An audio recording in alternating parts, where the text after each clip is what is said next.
Hi there guys, I hope you are having a good day. Now, oddly enough, Oscar De La Hoya is the latest retired fighter to say that he wants to make a comeback at super welterweight or middleweight, and he would like to have a real fight. He doesn't want to fight a gimme, he doesn't want to fight someone who also has retired. He wants to come back and get straight back into the thick of it.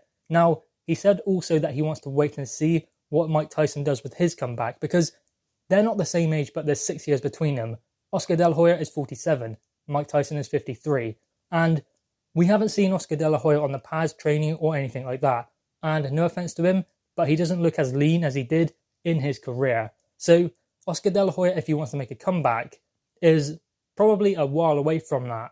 The worrying thing in that is that Oscar De La Hoya said he wants a real fight against one of the top guys in super welterweight or middleweight. That's worrying, because Oscar De La Hoya should not be in with fighters like that. I mean, if you look at the fighters in those divisions, Gennady, Golovkin, Canelo, Charlo's as well in the middleweight division, then drop down to super welterweight. You have Jarrett Hurd, who's not even a world champion at the moment, but would just be too much for Oscar De La Hoya, especially at this point in his career. So Oscar De La Hoya really needs to rethink whether he wants to make a comeback against a top opponent when he's 47 years old. And during his career, he was a legend, 6-weight world champion, brilliant fighter. But now he's not the same person he once was.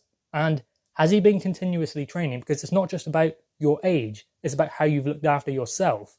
Has Oscar De La Hoya lived the life since leaving boxing? I don't think he has. He doesn't look bad, he doesn't look extremely overweight, but he doesn't look, as I said, in that lean, shredded condition he did during his career. So Oscar De La Hoya really needs to rethink what he is doing if he wants to make a boxing comeback. Now, obviously there is the possibility that this could be a publicity stunt, but I think all fighters do consider coming back at some point. It's something that was such a big part of their lives, and all of a sudden it's just gone. They have a big night to end their career. It's usually like a big outgoing. For Oscar De La Hoya, it was against Manny Pacquiao, a big fight, and obviously he retired on a stool after the 10th round, I believe. But, it was a big night, a big occasion.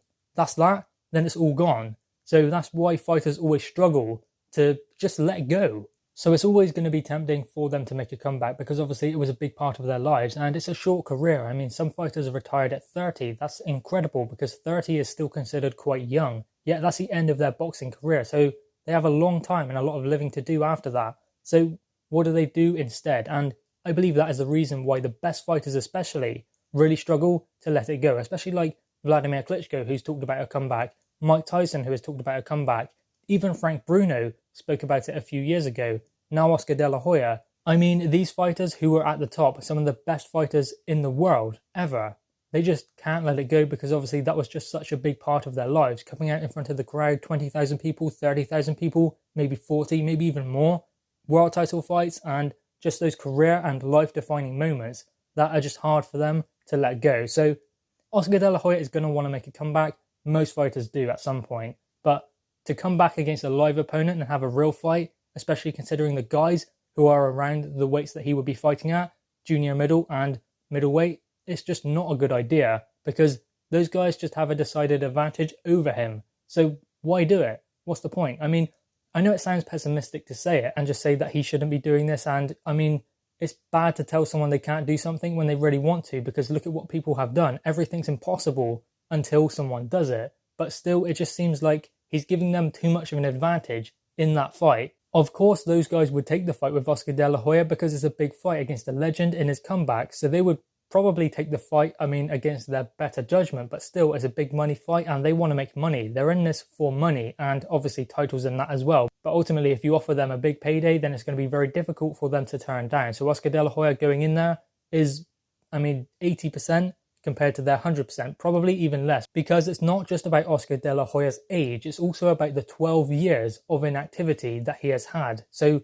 that's going to play a major factor if he comes back. Also, the fact that maybe he hasn't been living the life since retiring in 2008. So Oscar De La Hoya trying to make a comeback is not good, but he is going to see how Mike Tyson gets on first, and I don't think Mike Tyson is going to get in there with a real live opponent. It will likely be exhibitions, so Oscar De La Hoya, hopefully, if he wants to do that, will follow suit. Anyway, guys, what are your thoughts on this? Make sure you drop your thoughts in the comments below, leave a thumbs up, and subscribe if you are new. Thanks, guys.